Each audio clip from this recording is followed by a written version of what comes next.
Nuestra historia comienza con el primer día de nuestra vida. Aunque la evolución y la genética nos permiten nacer equipados con ciertos reflejos, respuestas o comportamientos que nos permiten sobrevivir, la gran mayoría de los problemas de la vida tendremos que aprender a resolverlos. Como hemos visto en el canal, los problemas no son algo necesariamente malo. En algún momento tuvimos que enfrentarnos al problema de cómo aprender a caminar. O qué sonidos emitir para conseguir comida de esas masas extrañas que con los años aprendemos a identificar como familia. A medida que vamos creciendo, comenzamos a notar que ciertas soluciones funcionan mucho mejor que otras. Algunos aprenden que los berrinches son la mejor forma de conseguir juguetes, por ejemplo. Durante la infancia, el cerebro aprende con mayor facilidad y velocidad que en ningún otro momento de la vida. Y aunque el aprendizaje es algo complejo que merecerá su propia serie, a grandes rasgos podemos simplificarlo con la plasticidad hebbiana y la potenciación a largo plazo. Neuronas que disparan juntas se conectan juntas. Si dos eventos se presentan a la vez, se asocian. Estos elementos pueden ser la cara de un familiar y su nombre, o un estímulo con una respuesta. Si A, entonces B. Estas no son las únicas asociaciones posibles. Las personas pueden tener apodos y las respuestas pueden tener alternativas, pero cuanto más se repita una asociación, más se fortalece. A esto se le llama potenciación a largo plazo. Pensemos que al nacer, el cerebro se ve como un campo de nieve o un pastizal plano. A medida que los estímulos se asocian, se van creando caminos. Estos caminos no son definitivos, pero como cualquiera que haya caminado en el campo ha notado, uno tiende a seguir los caminos que ya están marcados, reforzando las asociaciones cada vez más. Estos caminos pueden asociar una cantidad de cosas enorme, que van desde emociones, horas del día, estados corporales, interacciones sociales, patrones motores, expresiones verbales y no verbales, opiniones, juicios, formas de abordar problemas, paciencia, patrones de alimentación, conocimiento semántico, reacción ante el dolor o el placer, hábitos de atención, autopercepción y un etcétera que se traduce por todo lo compleja que es la vida. La cantidad de cosas a las que tenemos que reaccionar es enorme, y a esto se le suma un segundo factor. El cerebro busca siempre el mínimo esfuerzo. Como resultado, una vez que notamos que una solución o comportamiento funciona lo suficientemente bien, la repetimos. Como la vida es increíblemente repetitiva, si esta solución no causa grandes problemas inmediatos o si llegamos a la conclusión de que valdrían la pena, repetimos y repetimos y repetimos este comportamiento día con día. Con cada repetición se refuerza en lo que llamamos potenciación a largo plazo, hasta que esta respuesta se vuelve inconsciente y automática. Es entonces cuando se vuelve un hábito. Dentro del cerebro, las ideas no son una cosa etérea y mágica, son conexiones de células reales. Las neuronas se deforman, cambian y crecen para crear esas conexiones. Por lo que cualquier modificación cuesta energía. Además, con cada repetición, las neuronas se conectan en redes cada vez más extensas, rígidas y ricas. Pensemos en el hábito de llamar a alguien por su apodo. Con el tiempo, el apodo se va a asociar con más experiencias al lado de esta persona. Se empiezan a ramificar con las emociones, con los recuerdos de los juegos compartidos, de la escuela, de las bromas al respecto. Con cada repetición, la asociación se hace más fuerte y compleja, hasta que ya no puede separar la idea de la persona de la idea de su apodo. Esto aplica para todo, y esto puede ser una ventaja o un gran problema. Si quieres eliminar un hábito, el costo energético no es simplemente modificar la conexión 1 con la 2. Tendrás que pagar el costo de remodelación de mucho de la red alrededor de ese comportamiento. Como el cerebro busca el menor costo de energía, eso de cambiar de hábitos y asociaciones es algo que no le gusta mucho. O bueno, como veremos, más bien es algo que si se puede, preferirá siempre evitar. Ahora bien, esto quiere decir que cuanto más tiempo pasemos repitiendo una actividad, más difícil y costoso va a ser cambiarla. De ahí refranes como perro viejo no aprende nuevos trucos. Pero desde ya es importante aclarar que esto no es verdad. Siempre se pueden aprender nuevos trucos. Toda la vida el cerebro se encuentra en constante cambio. La plasticidad cerebral, si bien es muchísimo más notoria en la infancia, nunca deja de estar ahí. Es el equivalente a la capacidad de nuestros músculos para contraerse. Es una función que viene incluida con el órgano. Eso sí, al igual que los músculos, se puede y se debe entrenar.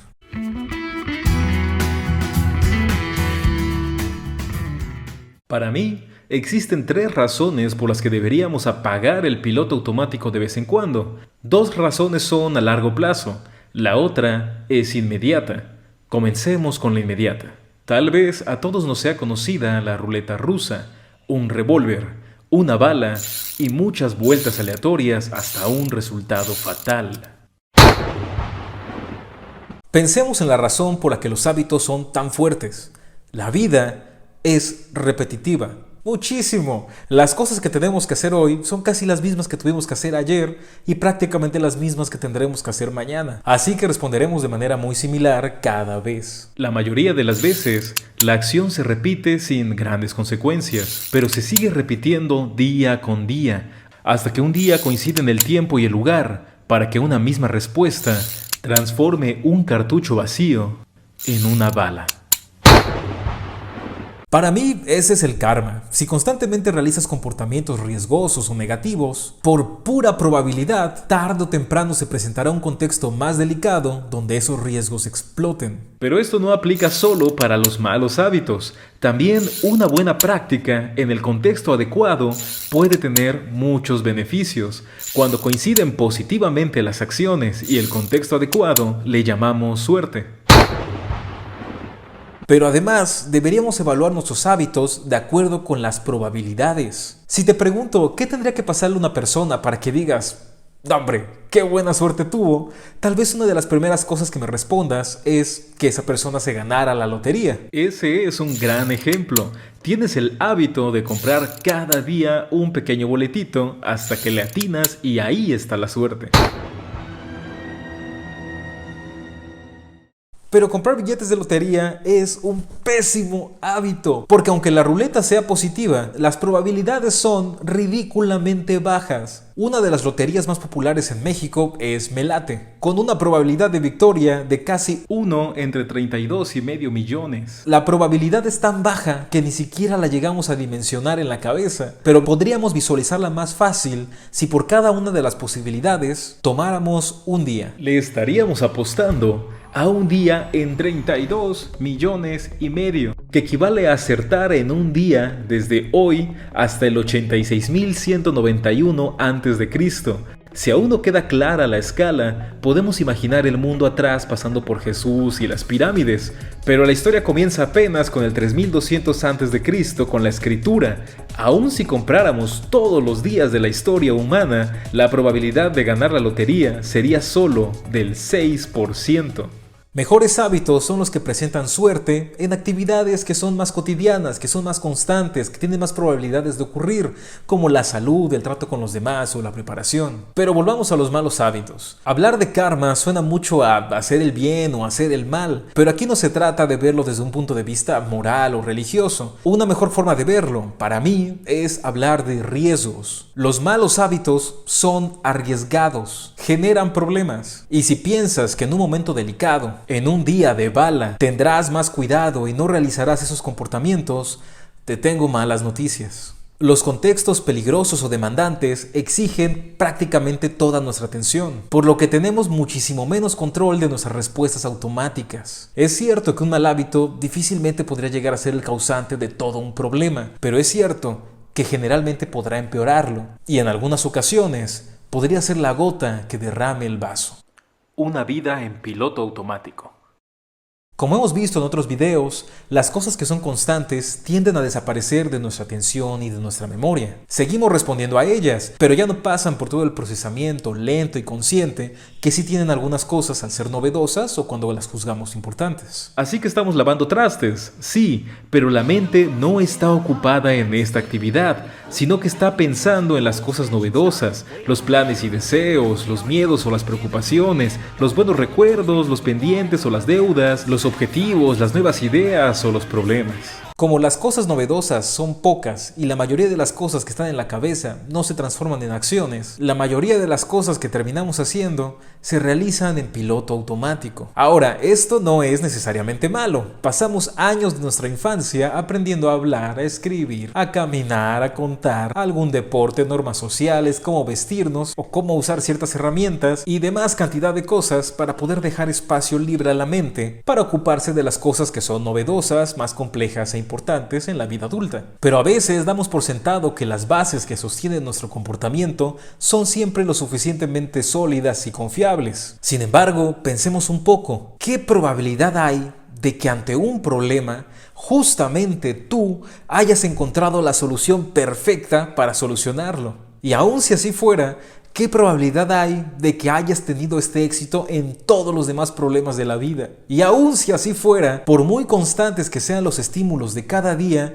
el mundo va cambiando, por lo que deberíamos acostumbrarnos a ir actualizando nuestras respuestas automáticas cada tanto, porque afortunadamente la gran mayoría de las veces son mejorables. Además, salir del piloto automático también enriquece la experiencia del día a día, pero profundizaremos en esto con la tercera razón para cambiar. Hábitos atómicos.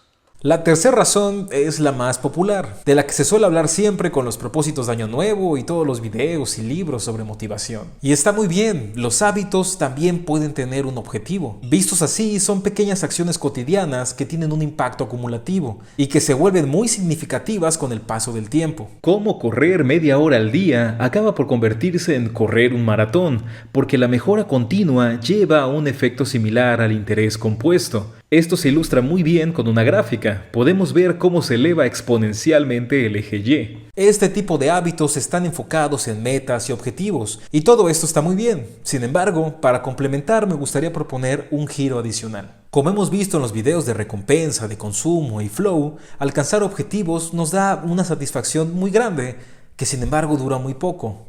En cambio, resulta más valioso notar lo que hemos vivido en esa área bajo la curva. Partamos del hecho de que la vida es un momento finito en el tiempo. Su duración es incierta, pero es bastante cierto que tiene un final. Todo aquello que es finito puede describirse por la suma de sus partes. Si nuestra vida hubiera acabado ahora, podríamos revisarla y notar que hemos pasado cierto porcentaje de tiempo sintiendo tristeza o alegría, motivación o aburrimiento, estando sanos o enfermos. Ahora, estos porcentajes dependen tanto de nuestras acciones como de factores externos. Algunos periodos de enfermedad, preocupación o tristeza habrán sido por malos hábitos, pero también hay epidemias y terremotos. Aquí alguien me podría decir: Alan, pero el estoicismo señala que si supieras diferenciar entre lo que depende y lo que no depende de ti, te darías cuenta que esa clase de cosas no están en tu control y no tendrías por qué sufrir al respecto. Pero yo le respondería: Edrey, no puedes evitar sentir. Si andas muy estoico, lea a Marco Aurelio y verás que se escribe a sí mismo porque siente. Filosofía, terapia o apoyo cambian el tiempo y la intensidad de esos momentos, pero no los eliminan. Es importante porque forman parte de la vida, pero la mayor parte de la suma total no está en esos eventos extremos, sino en la inmensa mayoría de todos los días que son cotidianos. Todo comportamiento viene asociado con un cierto estado de ánimo, con un efecto positivo o negativo a la suma total en la historia de nuestra vida. Verlo en términos de todo nuestro tiempo aquí resulta complicado, pero ¿qué es la vida sino una sucesión indeterminada de días? Aunque a largo plazo el ejercicio lleva a un cuerpo más atlético, el ejercicio durante el día lleva a una mejor percepción del día mismo. Lo mismo para la buena alimentación, el orden, la limpieza o las buenas relaciones sociales. El área bajo la curva de nuestros hábitos está llena con gran parte de la experiencia de lo que fue la vida.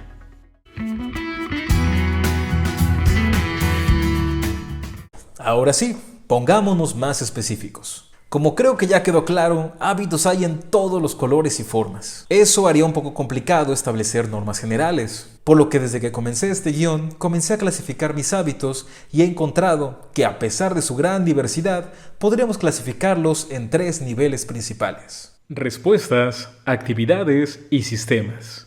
En el primer nivel están las respuestas emocionales, verbales o de comportamiento. Son el tipo de reacciones casi reflejas que llegan sin previo aviso. Cómo reaccionamos ante el miedo, cómo contestamos a las personas, qué hacemos cuando nos sentimos tristes o aburridos o felices y contentos, cómo demostramos interés y en general cómo reaccionamos de manera inmediata ante el mundo. Esta clase de hábitos se repiten muchas veces a lo largo del día, por lo que son los más susceptibles a la ruleta de la verdad. A nivel de las actividades están los hábitos de los que se habla siempre, esas cosas que puedes poner en la agenda como correr de 6 a 7, tomar ducha fría o lavar los trastes. El tercer nivel, el nivel de los sistemas, me parece el más interesante.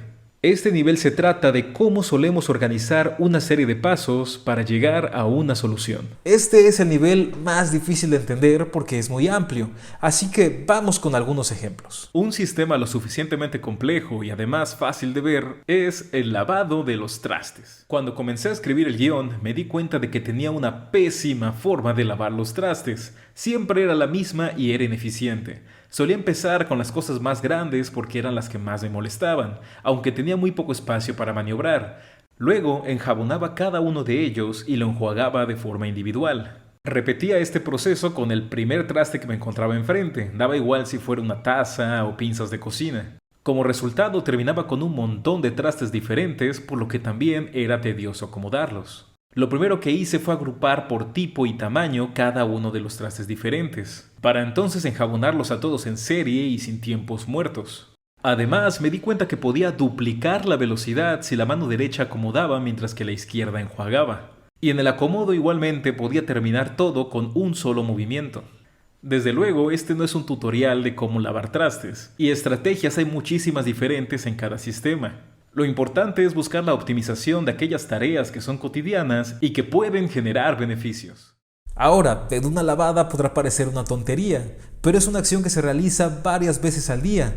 Haz la suma de cuánto tiempo se ahorra a lo largo de una semana. La cosa es que los sistemas están en absolutamente todo lo que hacemos. Otros ejemplos que tengo aquí a la mano serían mi apertura con blancas o la forma en la que organizo mi día. Pero es que además los sistemas pueden ser patrones motores. Eso a lo que a veces le llamamos memoria muscular. Neuroanatomía rápida. Un movimiento suele depender de 3 regiones principales en el cerebro. Tenemos a las cortezas motoras primarias y suplementaria, que se encargan principalmente de los movimientos conscientes. Alrededor de esta región tendríamos a los ganglios basales, que son los encargados de todos los patrones de movimiento que ya tenemos automatizados, como andar en bicicleta, y el cerebelo, que da los ajustes finales. Cuando hablamos de los hábitos motores, generalmente nos referimos a aquellos que están en los ganglios basales. Pero muchos de estos patrones no son perfectos. Un vicio es algo que está ahí sobrando nada más, sin aportar nada. Y hay vicios en todos los sistemas. En el apartado motor es más fácil de notar. Por ejemplo, mi defensa en esgrima. Al defenderme, por alguna razón, tomé el hábito de llevar mi cuerpo hacia atrás y girarlo. No importa entender por qué eso es un error, lo importante es que está mal. Es un movimiento viciado. Los movimientos viciados están guardados alrededor de los ganglios basales y para poder cambiarlos tenemos que movernos conscientemente y esto genera un problema. Ante un mismo patrón motor tenemos 2 áreas que están batallando por ver quién tiene el control y quién toma las riendas de cómo se comporta y se traduce en un peor desempeño. Es un poco como este cubo de Rubik. Como podemos ver, la mayor parte de él está bastante bien, está casi resuelto. Sin embargo, si queremos cambiar los patrones o los vicios que sobran o que son incorrectos en nuestro comportamiento, tendremos que pasar por ese periodo de inconformidad, de deformación, de procesos irregulares que harán que actuemos peor. En el trayecto podemos notar que nuestro comportamiento empeoró muchísimo. Esto podría llevarnos a pensar que lo mejor debería ser desistir. Sin embargo, si continuamos por el tiempo suficiente, nos daremos cuenta que esos cambios se incorporaron de manera completa a los nuevos patrones motores y ahora todo funciona mejor. La caligrafía y la postura son otros buenos ejemplos, pero creo que ya quedó suficientemente claro cómo funciona este nivel. Como veremos, cambiar los hábitos necesariamente implica atender estos 3 niveles, porque solo en su conjunto forman el comportamiento, y los progresos en un nivel pueden ser potenciados o frenados por los otros 2. Ahora toca hablar de cómo hacer para cambiar los hábitos, pero antes falta un solo elemento más que tomar en cuenta. Si llevamos la vida entera haciendo las cosas de cierta manera, y si al cerebro le encanta recorrer los mismos caminos que ya se tomó la molestia de crear y reforzar, entonces, ¿qué nos hace gastar energía y malos momentos para cambiar? La respuesta más obvia es que cambiamos cuando el mundo nos obliga. Ahí no hay muchas vueltas que darle, salvo tal vez la experiencia del duelo para otro video. Pero igualmente interesante es el cambio que viene por iniciativa propia, porque responde a nuestros propios intereses y deseos. Si la parte más estable de una persona son sus hábitos, en sus hábitos está la esencia de esa persona. y por lo tanto, en su capacidad para mirarlos, modificarlos y reaccionar ante ellos, está el valor de ese fenómeno complejo al que algunas veces llamamos voluntad y algunas otras veces conciencia. A partir de aquí, ya no podemos avanzar mucho si no pasamos antes por la filosofía. Una de las ramas de la filosofía es la ética, que estudia el comportamiento humano. La mayoría de las escuelas clásicas se llaman escuelas de la virtud. La virtud se basa en nuestra capacidad de voluntad y toma de decisiones, en esa sensación que todos tenemos de que decidimos qué cosas hacer y cuáles no. Sin embargo, tanto Nietzsche como la neurociencia están de acuerdo en que la voluntad no es algo individual, algo inmutable como un mini yo dentro del cerebro que comanda y dirige todo lo que sucede, sino que más bien es la mezcla compleja de un conjunto de señales que provienen desde el interior y el exterior del cuerpo. En palabras de Nietzsche, los filósofos suelen hablar de voluntad como si esta fuera la cosa más conocida del mundo. Pero a mí, la voluntad me parece ante todo algo complicado, algo que solo como palabra forma una unidad. En toda acción voluntaria hay una pluralidad de sentimientos. El sentimiento del estado del que nos alejamos, el sentimiento del estado al que nos dirigimos y además un sentimiento corporal. La voluntad no es solo un complejo de sentir y pensar, sino además un afecto. Yo soy libre y él tiene que obedecer. Nosotros somos a la vez los que mandan y los que obedecen. El yo que obedece conoce los sentimientos de obligar, oprimir, resistir, mover. Sin embargo, nosotros tenemos el hábito de pasar por alto y de olvidar esa dualidad gracias al concepto del yo. Solemos olvidarnos de la parte que obedece. Como resultado, el volente cree con mucha seguridad que voluntad y acción son de algún modo una sola cosa. Atribuye el buen resultado, la ejecución del acto voluntario, a la voluntad misma, y con ello disfruta de un aumento en aquel sentimiento de poder que todo buen resultado lleva consigo. En resumen, a pesar de nuestra sensación de control y libertad, somos más esclavos de los factores a nuestro alrededor de lo que creemos y percibimos. Para mí, desde mi perspectiva como neurocientífico, es un error atribuirle el peso absoluto a las ideas. El pensamiento y las narrativas aquí adentro son solo una de muchísimas más funciones del sistema nervioso. Tenemos neuronas en las manos y en las piernas, tenemos neuronas sensitivas, por lo que la información de nuestro cuerpo y de nuestro entorno también tienen un voto en la asamblea de la voluntad. Este no es el video donde nos extenderemos al respecto, ya hablaremos de Damasio y de Descartes, pero el objetivo de esta sección es hacerle notar al pensamiento que le conviene apoyarse de los otros miembros de la asamblea si quiere transformarse en acción. Teniendo ahora entonces todas las bases que componen un hábito, hablemos pues de cómo cambiarlos.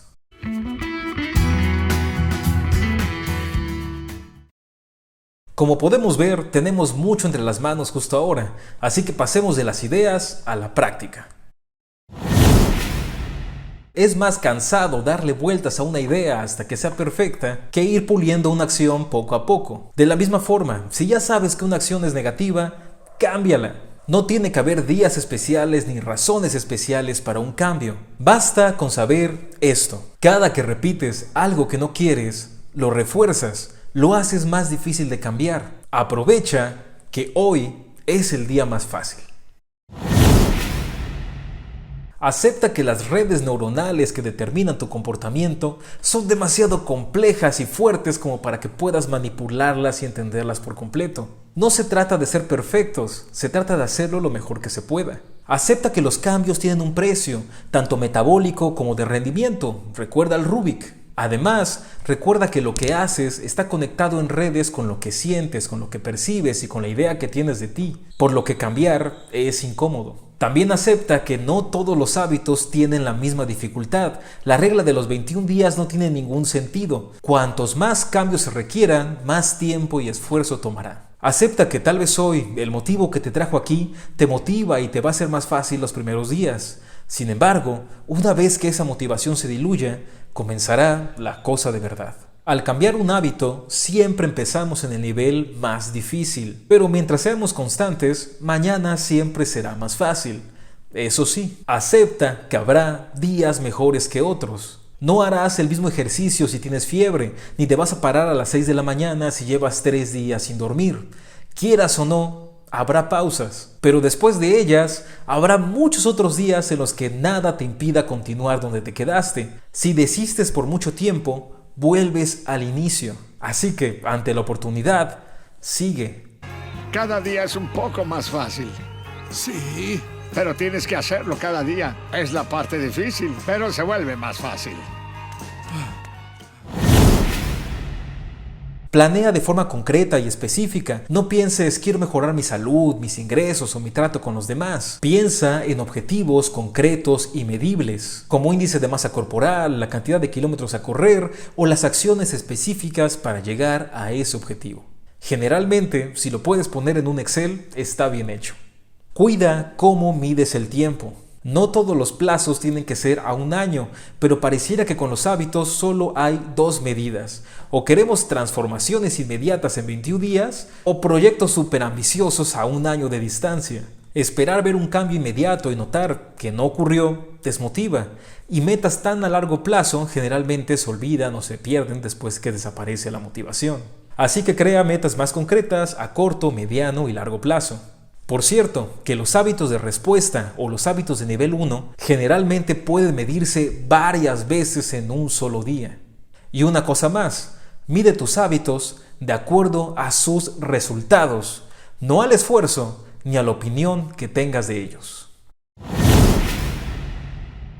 Muchos hábitos se presentan en relación con otros. Cambiar un comportamiento a menudo depende de muchas otras partes que lo conforman. Así que estructura los cambios partiendo desde los más simples hasta alcanzar los más complejos. Muchas victorias pequeñas animan a desafíos más grandes. Aprovecha los momentos en los que tienes más tiempo, energía o libertad y úsalos para los cambios más importantes. Además, aprovecha que los buenos hábitos sirven para generar nuevos hábitos. Encuentra los que te den más fácilmente impulso y úsalo para los siguientes y más difíciles. El cuerpo actúa y responde más rápido que la mente. En hábitos positivos, esto puede ser una ventaja. Si te levantas en la mañana y sientes el deseo de salir a correr y ya era algo que habías determinado que querías, no lo pienses, que no pase por aquí, párate y ve. Pero por otro lado, están los hábitos que queremos evitar. Para frenarlos, es importante escuchar al cuerpo. Recordemos que Él siempre va por delante de nosotros. No podemos evitar sentir tristeza, deseo, inquietud, aburrimiento, ansiedad, euforia, hambre, ni ninguna otra cosa que el cuerpo sienta. Al menos no de forma inmediata. Lo que sí podemos hacer es cambiar nuestras respuestas. La clave está en simplificar todas esas ideas que se pueden formar en la cabeza y llevarlo a la regla más simple posible. ¿Qué estoy sintiendo y qué respuesta deseo dar? Este estímulo, ¿qué idea, deseo o comportamiento provoca? Nadie está trabajando en su escritorio y por arte de magia aparece en estado de ebriedad. Hay un viaje desde el estado 1, la aparición de la necesidad, y toda una serie de pasos hasta llegar a la respuesta. En este ejemplo, una vez que llegas al primer trago, el impulso ya toma tanta fuerza que muy difícilmente lo podemos frenar. Se trata de escuchar al cuerpo para que en estos primeros momentos, cuando la necesidad aparezca, respondamos de forma distinta, aquí donde la dificultad siempre será menor. Lo mismo sucede con los buenos hábitos. Una vez que nos interesamos por el libro o ya nos encontramos corriendo, lo difícil es frenar esa actividad. Por eso, cuando esos deseos positivos surgen, deberíamos dejarlos correr con libertad. La mayoría de los hábitos nacen de problemas, estímulos o necesidades, y esas van a estar ahí mañana aunque hoy consigas ignorarlas. Así que la mejor estrategia es ofrecer respuestas distintas. Volviendo a Nietzsche. La voluntad de superar un afecto no es, a final de cuentas, más que la voluntad de tener uno o varios afectos diferentes. Así que retomando el punto anterior, una vez que escuchaste, toca dar respuestas mejores. Recordemos que el ambiente tiene algunos votos. Cuando sea posible, ante la llegada de la necesidad o el estímulo, muévete a un lugar distinto donde sea imposible o muy difícil realizar la respuesta habitual. Otra manera de ver esto es alejar el entorno que provoca esos estímulos o esas necesidades. A veces el entorno es tan amplio como las montañas y a veces tan limitado como la pantallita de un celular. Nadie se teletransporta de su escritorio al antro, pero sí es muy fácil pasar de la atención al trabajo a la atención al celular. Cuando te sea posible, Aléjate de lo que te aleja de ti. Las personas también forman parte de nuestro entorno y nosotros una pequeña parte del suyo. Aquellos hábitos que compartimos con otros se refuerzan mutuamente. Y esto aplica tanto para los hábitos riesgosos como para los positivos. Así que intentemos crear hábitos junto con las personas que nos rodean. Como bono extra, pueden generar un ambiente común mejor. Por poner un ejemplo fácil, nadie quiere ver enferma a una persona a la que estima. Mejores hábitos de alimentación, además de mejorar la salud individual, también crean un ambiente con menores preocupaciones. Y además, el ejemplo de uno contribuye a la motivación del otro. Pensemos que todos los hábitos que hemos formado a lo largo de la vida se han afianzado porque en su momento tuvieron una retroalimentación, ya hubiera sido positiva o negativa del entorno. Lo curioso, interesante y afortunado es que nosotros podemos ser nuestra propia retroalimentación. Somos los únicos que sabemos lo bien o mal que estamos haciendo las cosas. Los únicos que podemos identificar a qué estamos respondiendo. Y de la misma forma que un buen ambiente lleva un buen aprendizaje, nos conviene aprender a ser buenos maestros para nosotros mismos. De vez en cuando darnos recompensas y, si es necesario, algunos castigos. Sin embargo, eres completamente libre de tratarte bien. Tener una historia clara de qué es lo que queremos y qué es lo que estamos haciendo es bastante útil. ¿Cómo es que una narrativa, un sentido o un objetivo puede moldear el comportamiento? Es algo sumamente complejo que ya veremos con más profundidad en la serie sobre el lenguaje. Pero de momento, basta con un ejemplo. Quien haya leído El hombre en busca de sentido conocerá la historia de Viktor Frankl, psiquiatra judío que sobrevivió al Holocausto. En un momento en el que el ambiente y el cuerpo arrastraban en una dirección, la mente llevó su comportamiento por un camino distinto. Aunque la voluntad venga de tres fuerzas, solo la mente crea narrativas, y éstas pueden generar la fuerza suficiente para sobreponerse por encima de las otras dos. Víctor fue un ser humano como nosotros. Las herramientas con las que contaba son las mismas que tenemos nosotros. La historia está llena de ejemplos que nos demuestran que con los mismos elementos se puede hacer mucho más de lo que en un día cotidiano nos podría llegar a parecer difícil. De vez en cuando, esta clase de ejemplos nos permiten poner en perspectiva nuestras capacidades. No para juzgarnos por estar pasando por cosas más simples, eso es algo muy bueno y qué alivio que sea así, sino más bien sirve para darnos cuenta de la tremenda maquinaria con la que contamos. Así que, ¿cómo le vamos a sacar provecho el día de hoy?